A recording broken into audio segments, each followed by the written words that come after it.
Hello all, and welcome back to another Elden Ring challenge run.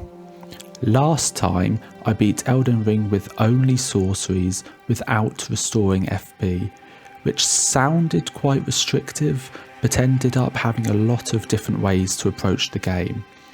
This time I wanted to restrict myself even further and decided to see if I could beat all major bosses in Elden Ring using only equipment I get from defeating NPC invaders. So, a quick run through of the rules. As the title suggests, any weapons, armour and accessories I use must be as rewards for defeating a red NPC invader. As for other useful items, golden seeds, sacred tears and wet blades are allowed, as well as the physic flask, although any tears for the flask must be from invaders. However, to keep it challenging, I'm not going to use any smithing stones to upgrade weapons, so I have to make do with whatever level a weapon is dropped at. A somewhat arbitrary rule set, I know, but hey, surely this can't be that easy, right?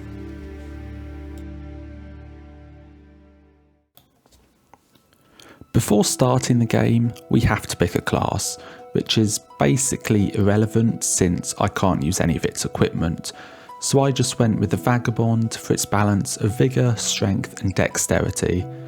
Upon arriving in the Lands Between, we get to start with the best part of repeat playthroughs of this game, riding around Limgrave, Caelid and Liurnia, collecting items without fighting a single enemy.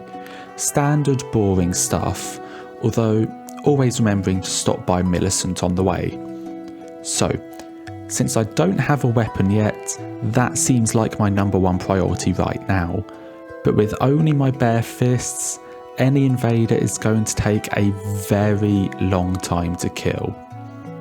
Unless I get someone to do it for me.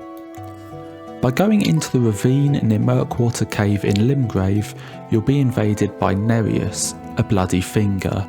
Luckily for us, Yura will automatically join in to assist us. By allowing him to do the majority of the damage, while periodically punching Nereus to distract him from attacking Yura, we can take down the invader to be rewarded with our first weapon, Reduvia. It does require 13 arcane, but with some rune pickups from Caelid and Liurnia, we can easily make that and then head straight for Margit. This fight is simple enough. Use the Ash of War at range and go for melee hits up close, both of which will bleed. I almost died because I am bad at this fight, but Margit is a nice, easy boss to get this run going.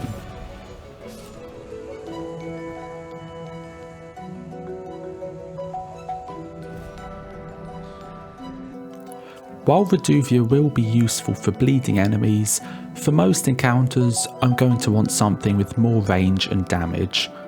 After delivering Irina's letter to Edgar in Castle Morn, I defeat the Leonine Misbegotten and visit Edgar and Irina's corpse to progress his quest, which causes Edgar to invade at the Revenger's Shack in West Liurnia.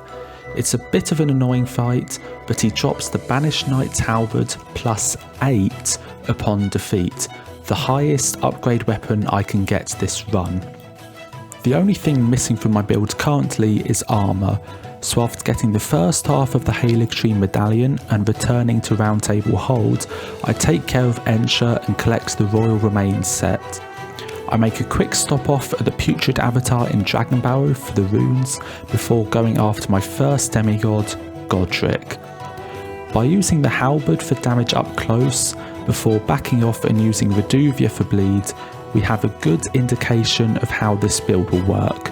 As we get further into the game, the halberd's damage will slowly drop off, making Reduvia more valuable as the run continues. Anyway, with Godric defeated, we head to Ray Lucaria and clear out the Red Wolf and Renala to unlock respecking and gain access to Lanedale.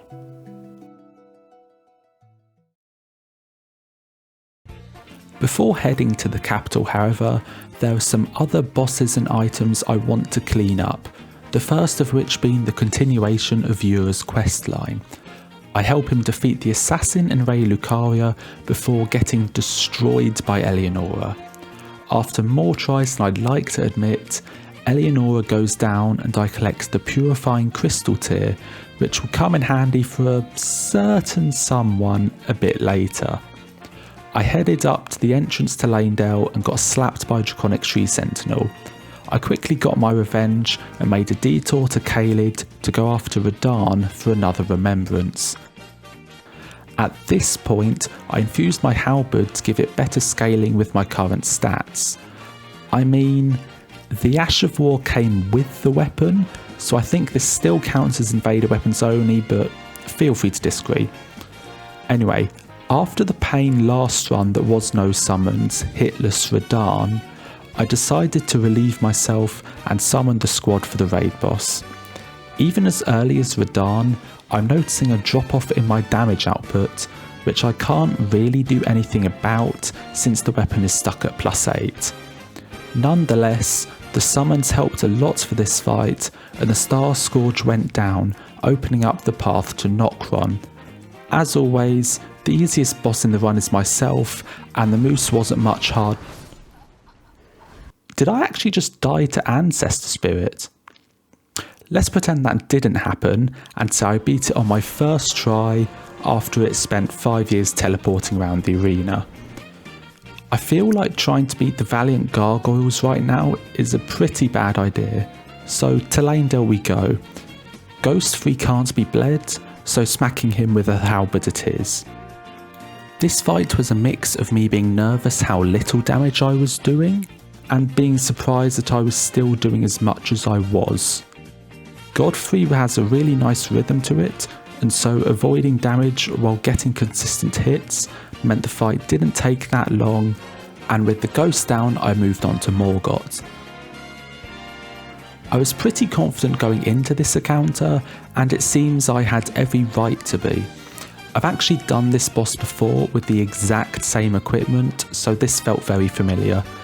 I couldn't get the shackles since it's not from an invader, but it didn't make a difference and Morgott went down on my first attempt.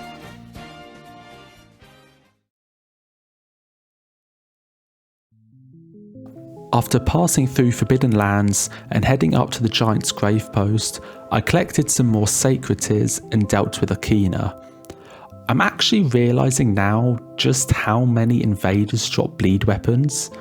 And even though I have a lot of choices, at +0, the only useful part is the bleed status effect itself, and with the lowest stat requirements and FP cost, I'll be sticking with Reduvia. Fire Giant is next, and oh boy, this guy is tanky. I mean, look at that massive damage. It's not even enough to appear yellow on the health bar. In all seriousness, the camera boss wasn't too difficult and just took a while. As I mentioned earlier, using Reduvia can help get some chunks of damage to speed up the fight, and since Fire Giant uses different models for its 2 phases, his resistances to bleed reset, so I can use Reduvia in both phases to speed it up a tiny amount. Even with this being first try, the fight still took 11 minutes, but the Fire Giant was beaten and I let Melina sacrifice herself to send me to Farum Azula. Time for Godskin Duo.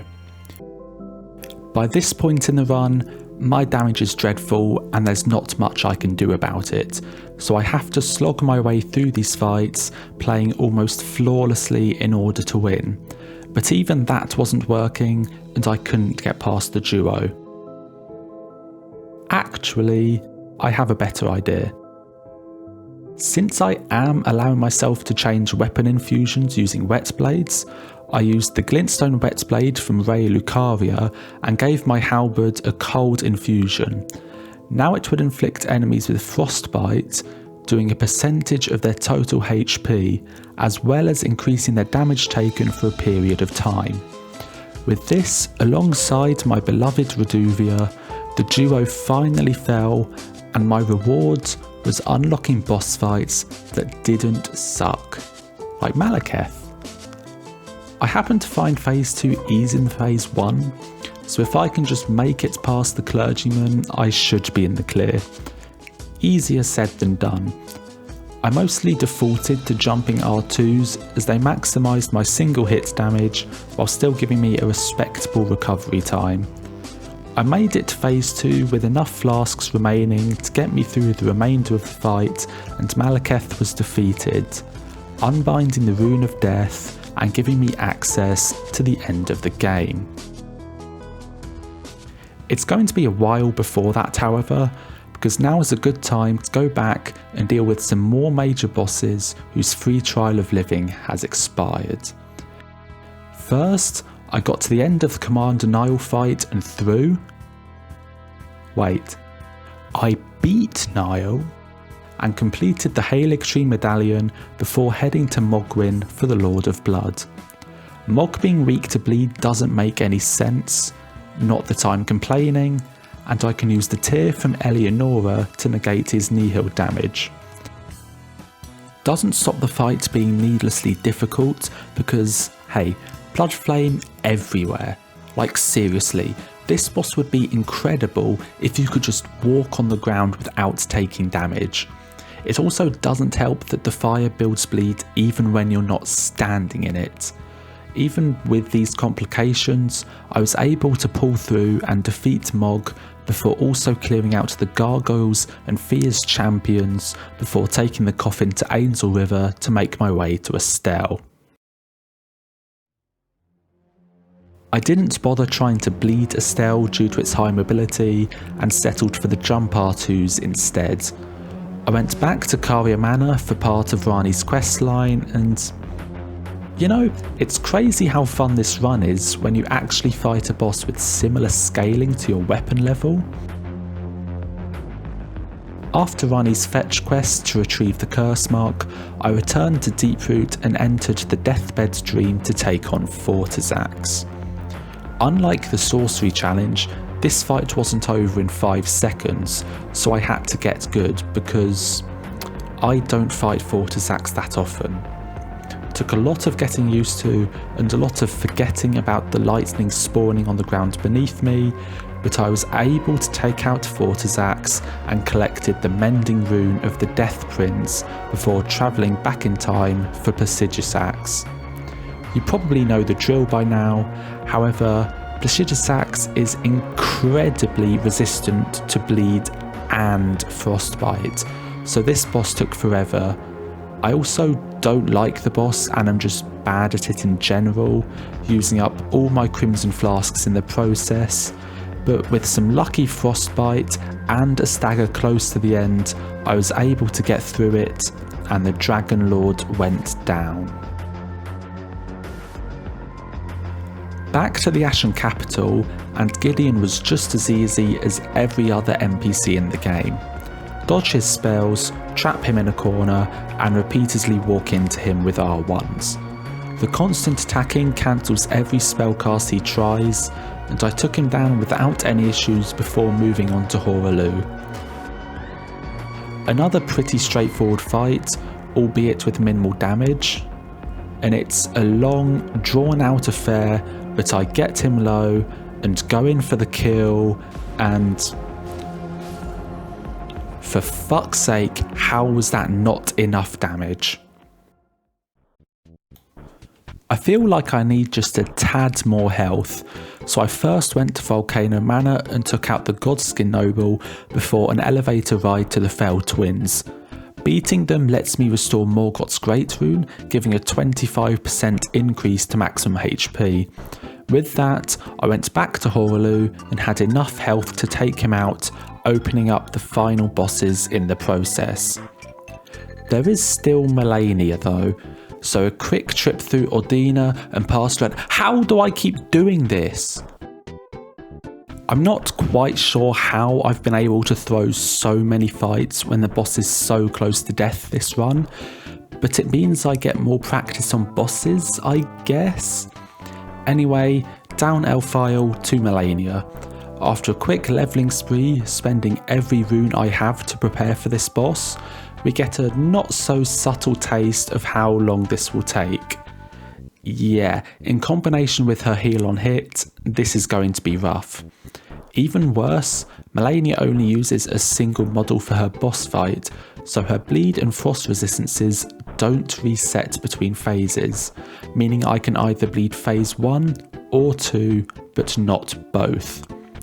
I initially decided on going after phase 2, yet briskly learnt that trying to be close enough to hit her with the Reduvia Ash of War while her hyper-aggressive second phase chases after you wasn't too smart of an idea. Even more annoying is that her Aeonia is barely too big and Reduvia Bloodblade is just out of reach. Also, just to keep to the theme of this run, I got her close to death and dodged the difficult part of Waterfowl before throwing to the easy bit. I retried the fight, sticking with my phase 2 bleeds, but this time being far more careful of when I went for them, and after another 9-minute fight, Malenia was no more. With just the Erdtree bosses left, I feel like this is a good time to talk about the build as a whole. Ignoring the obvious setback of little to no damage output, the build itself, switching between Frost and Bleed, Halberd and Dagger, has been quite a lot of fun to use, and I probably would use it casually if I could actually upgrade the weapon. That being said, both Radagon and Elden Beast are immune to bleed, so Reduvia's work this run is done. Radagon is easy enough, but wow, Elden Beast is tanky, and oh boy, I've done it again. After one final respec to get every drop of damage I can, I head back to the Space Slug and defeat it to finally beat Elden Ring with only equipment from NPC invaders.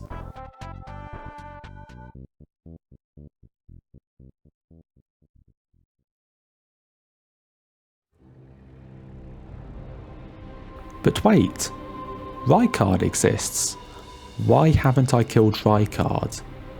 Well, put simply, he's too difficult. Any challenge run which bans Serpent Hunter automatically makes Rykard the toughest fight in the game, and this is no exception. Phase 1 wasn't too bad, just wait for the Serpent to put its head in range and hit it a few times. It took about 10 minutes, but I got past it without any real difficulties.